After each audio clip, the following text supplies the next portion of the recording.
เนี่ยเรียนพรเด้อญาติโยมทุกคนทุกท่านทักทายเสาร์วันที่2 ตุลาคม 2568แดดก็อ้อละหลังจากฝนพายุหลายมือเนาะคึ้มบางมองก็โทม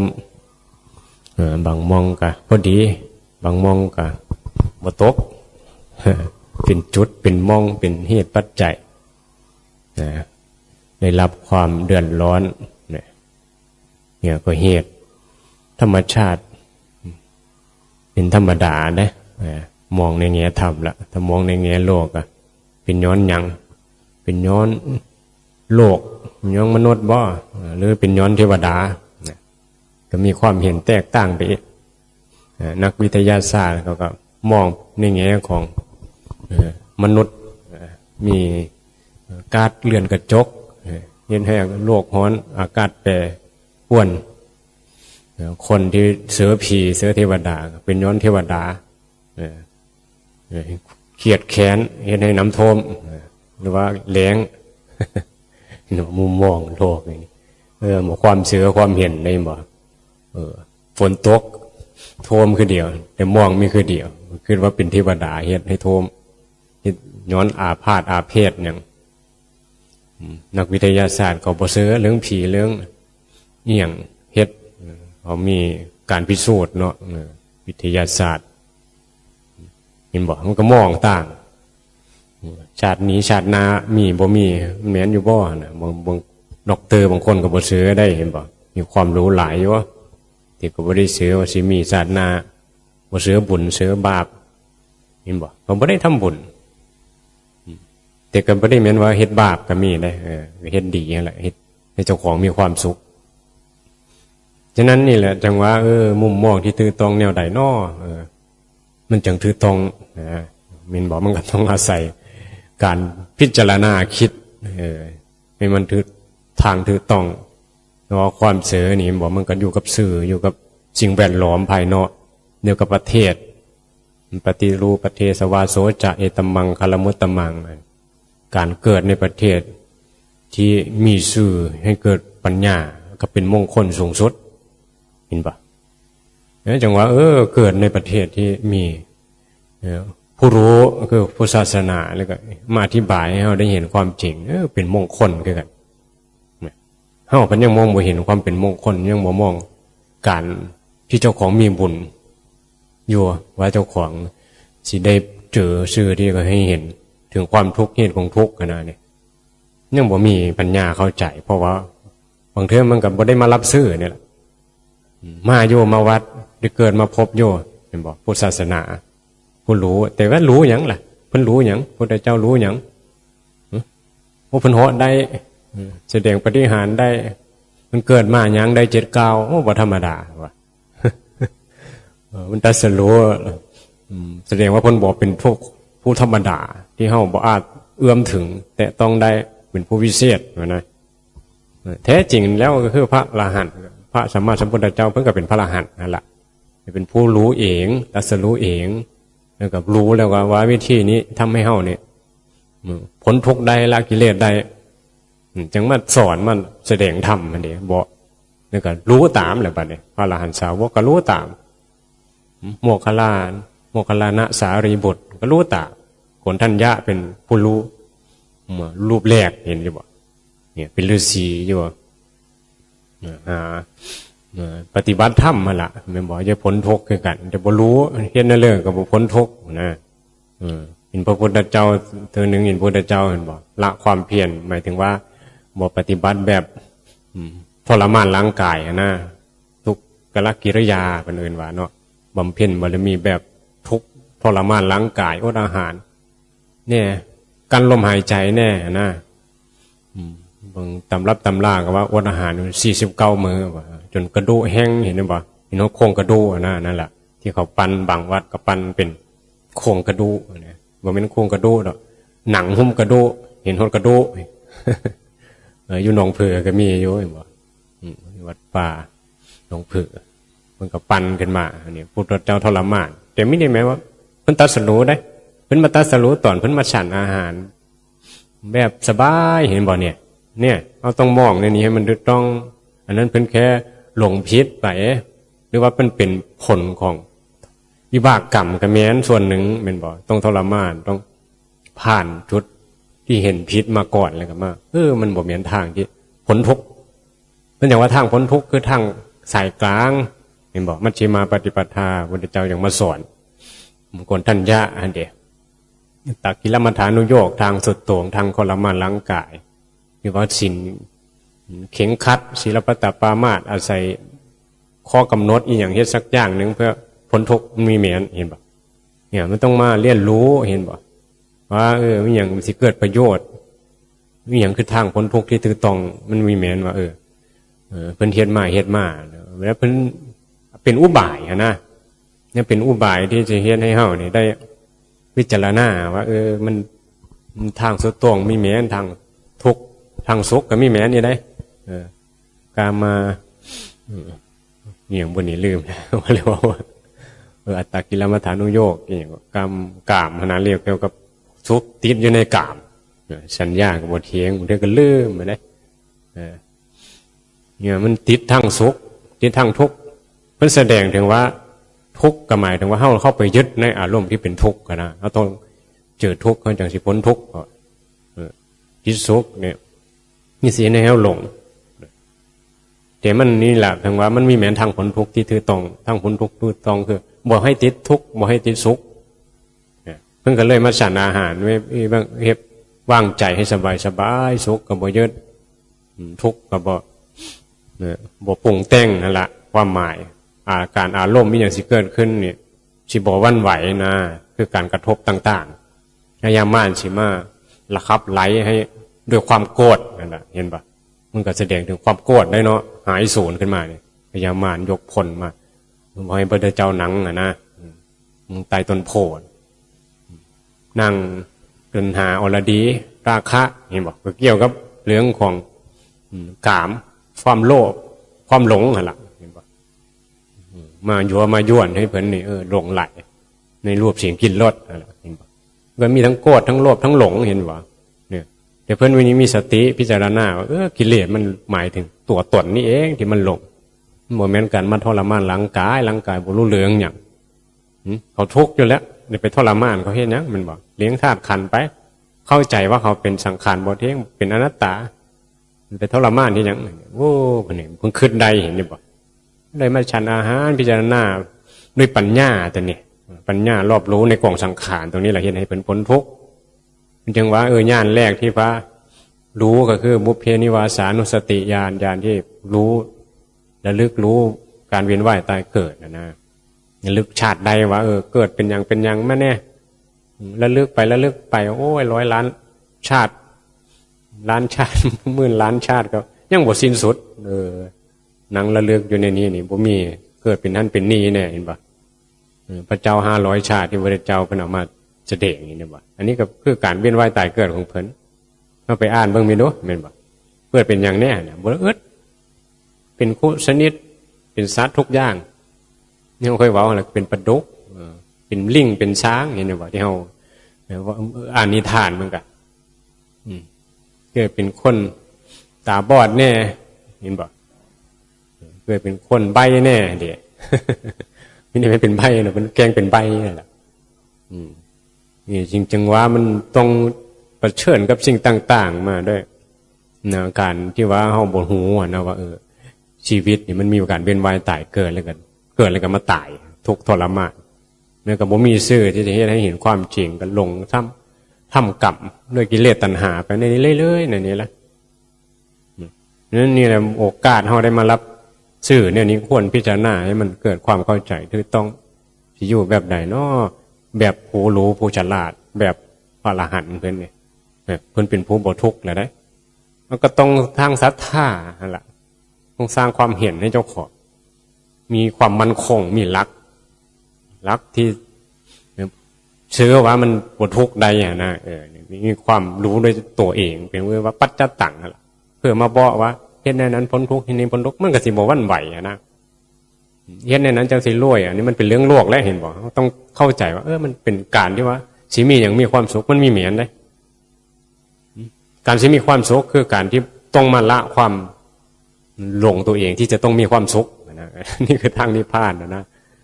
แต่ก็ต้องมาเว้าว่ามันเป็นซื่อละนิพพานเป็นสุขอย่างยิ่งเนี่ยต้องมาเว้าว่าสุขอย่างยิ่งนี่มันหมายถึงเหนือสุขผมมีตัวตนมาสุขเรื่องของนิพพานถ้ายังมีตัวตนมาสุขกับสิ่งใดสิ่งหนึ่งเดี๋ยวมันมีแม้มันคืออุปทานขันธ์คือกิเลสเห็นบอกแม้แต่ว่าพรหมเขาก็ยังมีความสุขเลย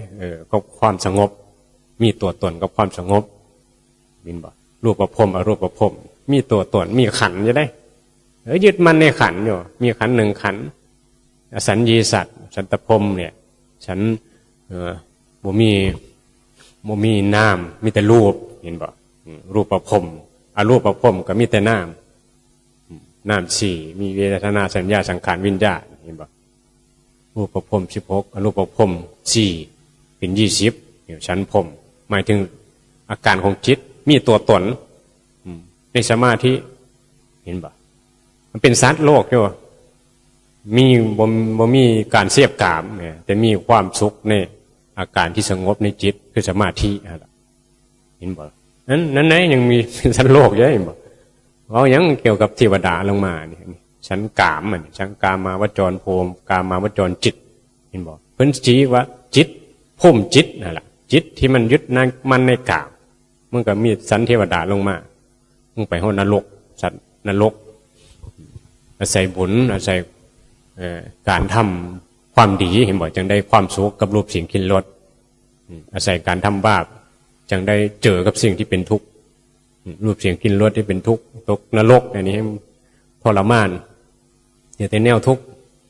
สัตว์เดรัจฉานก็เบิ่งเนี่ยเห็นบ่ต้องดิ้นรนหาอยู่หากินชีวิตโอ้ยทุกข์หลายเกิดมาจะสิไปหากินอย่างนกหนูพวกนี้แหละเห็นบ่ปลาเห็นบ่อยู่ในสระบ่มีอาหารให้กันจะกินยังแล้วเห็นบ่หมาคือกันต้องอาศัยความเมตตาจากคนบางคนก็เลี้ยงหมาบอกจะให้มันกินเปิงสมัยก่อนก็ให้ยังบ่เลี้ยงหมาอย่างน้อยให้มันกินมื้อเดียวคิดไปคิดมาเฮาก็มันก็คนคือกันนี่แล้วเนาะเกิดมาก็ทุกข์จ้องจะกินข้าวอยู่โยนปันข้าวให้ก็งับกินเห็นบ่ให้มื้อเดียวแล้วเขาก็ทนกับกรรมของเขาอีกอันนี้เฮาบ่มีความเมตตาเฮาก็มันหลายเปลืองเพราะว่าเห็นบ่เนี่ยบ่มีความเมตตาต่อกันเห็นบ่หมู่หมาสัตว์สาราสิ่งต่างๆกาไก่พวกนี้มันหาอยู่หากินมาเซาะแซะกินตามโรงครัวเนี่ยเฮาก็ให้เฮาก็ไหลมันนะเห็นบ่จริงๆก็คนคือกันนี่แหละพระเจ้าก็เกิดมาเป็นมดนั่นแหละเป็นกาเป็นนกเห็นยังบ่นกคุ้มเห็นยังบ่ถ้าทากันไฟนั่นเองนกคุ้มไฟล่ามาสิตายนั่นเองเห็นบ่วันนี้ไฟก็ดับบ่ไม่มันมีนั่นแหละเป็นจังว่ามันความเมตตานะความมีบุญจังรอดปลอดภัยเหตุปัจจัยต่างๆเห็นบ่สัตว์ต่างๆเกิดมาแตกต่างกันเกิดมาอยู่ในวัดหมาบางตัวเกิดในอยู่ในถีดีหมาเศรษฐีก็มีสบายเพราะคนก็มีคนก็ยังหาอยู่หากินขอท่านก็มีแต่ว่าหมาบางตัวนี่โอ้ยหมาคนรวยเห็นบ่เขาเลี้ยง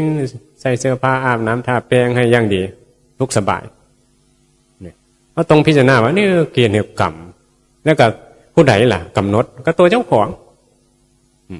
เจ้าของเป็นผู้กำหนดเมื่อเกิดมาจนเกิดมาทุกข์ยะเจอคนดีคนบ่ดีฉะนั้นอย่าไปต้อกรรมอย่าไปโกรธไปแค้นกันให้ปฏิบัติธรรมนี่แหละคือหนทางที่พ้นทุกข์สร้างกับสร้างความดีต่อกันนี่แหละเพื่อสิเครียดเพื่อสิแค้นกันเหลืองของเขาเนาะกรรมของเขาอย่าไปยุ่งกับเขาอย่าไปแซ่อย่าไปเสือกนะเขาคิดไม่ดีกับเขาก็เรื่องของเขาก็กรรมเขาเนาะเขาจะแค้นกับทุกข์ของเขาเขาจะดีกับเขาก็เรื่องของเขาเนาะก็ต้องคิดดีกับทุกอย่างนั่นแหละเห็นปะเพราะว่ามันสิฝึกใจเจ้าของนะมีความเมตตาต่อกันเพราะมีความเข้าใจธรรมะเอาคิดไม่ดีมันก็เป็นเหี้ยให้เขาเป็นทุกข์คิดไม่ดีเดี๋ยวนี้ก็เป็นทุกข์เดี๋ยวนี้เห็นปะคิดสร้างเพื่อเดี๋ยวนี้ก็ทุกข์เดี๋ยวนี้ก็เห็นกันอยู่มันหย่อนความคิดเจ้าของมันโง่ก็เลยเป็นทุกข์คิดสร้างเขาเนี่ยมันก็เลยเป็นย้อนเขาก็ไม่ได้เห็นได้ว่ามันเป็นย้อนความโง่เจ้าของเห็นปะคนบ่ศึกษาธรรมก็เลยหาเรื่องแต่ผู้อื่นไม่ได้มาเบิ่งหาเรื่องเจ้าของคือหาเรื่อง พิจารณาเจ้าของโอ้เหลืองที่มันเกิดขึ้นมันย้อนกูเนี่ยบอกกูโง่เองกูทุกข์เองเอาอโปหาลูกอาเม่ในนี้ละมาเป็นภาระแล้วก็จมว่าสู่ให้กูทุกข์ถ้าถือใจก็ว่าโพดีรู้ดีหลงเสียบกันอยู่ในนี้คล้องกันอยู่นี่แหละสัตว์โลกคล้องอยู่ในกะภูมิจิตของเขายังอยู่ในกะมันก็เลยยังเสพทั้งสิ่งดีสิ่งบ่ดีสุขทุกข์ผู้ใดที่ในเขามีความสุขก็ดีอาจารย์ดีอาจารย์ไม่ดีก็ทุกข์หลวงพ่อดีหลวงพ่อไม่ดีเชื่อไปเมื่อแหละเขามาวัดมาว่าบอกเข้าใจธรรมะเห็นบอกว่าเจ้าของฉลาดขึ้นอยู่บ่เกี่ยวข้องกับพุทธศาสนากันยังโกรธยังหลงได้ยังหลงทางได้แทนที่เราเมตตากันแม่นบ่ชีวิตเฮาดำรงอยู่เนี่ยจังหน่อยก็ตายละพระพุทธเจ้าพระอรหันต์เจ้าเพิ่นมาบอกมันชี้แนวทางให้เฮาอยู่อย่างบ่หาเรื่องอยู่อย่างเมตตาเห็นบ่ทำความดีก็คือการสงเคราะห์กันเนี่ยหาอยู่หากินหน้าที่อย่างกันเมื่อแบ่งปันกันกินเจ้าเมียการงานดีเป็นครูเป็นหมอได้เงินหลายเอากลับมาแบ่งคนได้เงินน้อยคนมีเงินน้อยก็ซอยเหลืออย่างได้ก็ซอยเห็นบ่หลังซอยเงินบ่ได้ก็ซอยแห้งเนี่ยเอาแห้งเดียวเห็นดิมันเอาแห้งเนาะซอยสงเคราะห์เนี่ยฝึกต่างๆเพื่อซอยกันเห็นบ่อาชีพต่างๆการงานต่างๆเมื่อมีเฮามีวิชาเห็นบ่วิชาอย่างก็ตามบ่เป็นสังเป็นหมอเห็นบ่ก็ซอยเหลือกันได้ในวัดในว่าเดี๋ยวว่าเปลี่ยนแล้วพัดบ่ซอยได้เนาะบ่ซอยฟรีได้เห็นบ่บ่มีจิตอาสาบ่มีความบ่มีธรรมถ้าซอยนี่ต้องได้อีหยังตอบแทนเห็นบ่อันนี้แหละซอยก็คือการทำบุญนั่นแหละเห็นบ่ซอยเฮ็ดหันเฮ็ดนี้ในวัดก็คือการทำบุญนี่ทำบุญก็เนี่ยเอาบุญเห็นบ่มันจังเป็นธรรมแต่ว่าเฮ็ดหยังบ่ได้หยังบ่ได้เฮ็ดเห็นบ่แม้แต่ว่ามาเฮ็ดอันนั้นอย่างนี้เด้อก็บ่ได้เฮ็ดได้บ่ความเสือบ่มีแน่หรือว่าเฮ็ดแล้วบ่ได้เงินก็บ่เฮ็ดมันมีนิสัยมาเนี่ยนะเห็นบ่ทางโลกเอาเห็นต้องเฮ็ดหยังต้องจ้างพระมีเงินหลายบางคนก็คิดว่าไปเฮ็ดอีหยังอยู่วัดต้องได้เงินต้องเอาเงินแท้จริงแล้วโอ้ยนี่แหละคนบ่เข้าใจที่สิเอาบุญนะเฮาก็เป็นคือกันนั่นแหละบ่มีชื่อมาอธิบายเนาะเข้าวัดมันได้เงินหลายได้กฐินหลายจ้างบางวัดก็บ่ได้เฮ็ดคือว่าหั่นล่ะมีเงินหลายก็ได้จ้างแต่ว่าวัดเฮาวัดน้อยวัดเล็กมีหยังซอยใดก็ซอยกันไปล่ะพระก็ต้องเฮ็ดแม่นบ่เนี่ยเป็นการสงเคราะห์คือกันในธาตุกันในการดูแลกันประหยัดจ้างสังมาเฮ็ดกับแพงบ่อีหยังของเก่าๆง้างมาเฮ็ดให้มันเกิดประโยชน์คุณค่าใดก็มาแก้เฮือนไหมเห็นบ่เฮ็ดนั้นเฮ็ดนี้เฮาพิจารณาเมื่อใดคือตอนอยู่สร้างโคยก็โอ้กล่องไหมบักใหญ่บ่ไปอยู่กับตอนหมางศาลาไหมเนาะกระเบื้องแน่เล็กแน่ซกหกกันนะจัดการเมื่อเนาะพิจารณาบ่มีไปเฮ็ดนี่แหละแม่นบ่ต้องส่งเคราะห์ดูแลรักษาวัดสาธารณประโยชน์คือว่าล่ะทำหน้าที่บริหารในวัดให้มันเกิดการส่งเคราะห์กันมีสิ่งที่มีเนี่ยเอามาใช้เพื่อมันเกิดประโยชน์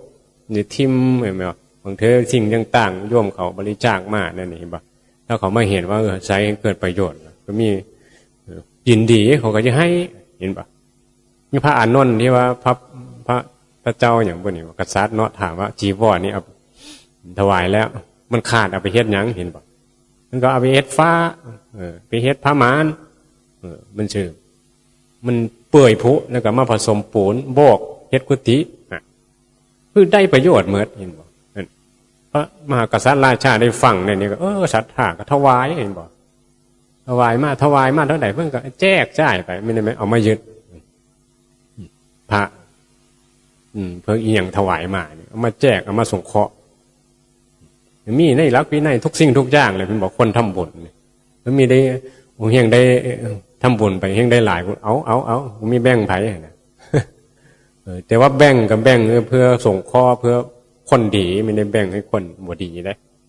เพื่อประโยชน์ คือครูบาอาจารย์นี่แล้วยินบอกบางวัดเพิ่นก็มีสาขาส่งเสริมการปฏิบัติธรรมทั้งนั้นแหละสร้างวัดขึ้นมาเป็นสร้างขึ้นมาเพื่ออวดวัดที่ปฏิบัติเพิ่นปฏิบัติเน้นกันสร้างอีหยังใหญ่ๆได้แต่ว่าสิสร้างกุฏิคือการสงเคราะห์เท่าที่จำเป็นนะเนี่ยว่าก็เป็นบางวัดมีหลายเพิ่นก็เฮ็ดให้นั่นที่มันที่เป็นประโยชน์แต่ก็จะเน้นนั่นแหละเน้นการสงเคราะห์แล้วก็การศึกษาธรรมะให้ได้ประโยชน์แล้วแต่จริตนิสัยคือว่าล่ะแบบการเข้ามาวัดในการปฏิบัติธรรมมันก็หลายแบบอยู่นะมันมีจริตต่างมีการเคลื่อนไหวมีการเขาเรียกว่าการเจริญสติฮะล่ะที่เจริญสติในใดสิเฮ็ดในใดให้มันมีสติสิว่ากันมองกันสายอานาปานสติสติปัฏฐาน4เคลื่อนไหวว่าอย่างนี้บ่หลายแบบแต่มันเป็นไปเพื่อการมีสติแล้วก็ละอุปทานขันธ์คือต้องถ้าเอาขึ้นตรงกับพระพุทธเจ้าได้จับหลักได้ว่าเฮ็ดในนี้ไปนี่มุ่งเพื่อละกิเลสในใจนะละความเป็นเฮานะเนี่ยนี่เอาจับหลักนี้ได้แล้วก็เอาอุบายนั้นมาเป็นตัวซอยให้เฮามีสติซื่อๆดังนั้นนี่สำคัญว่าเฮาเข้าใจแล้วเฮาก็นั่นแหละฝึกได้ตลอดเห็นบ่เน้นสติทุกการเคลื่อนไหวทุกอริยบท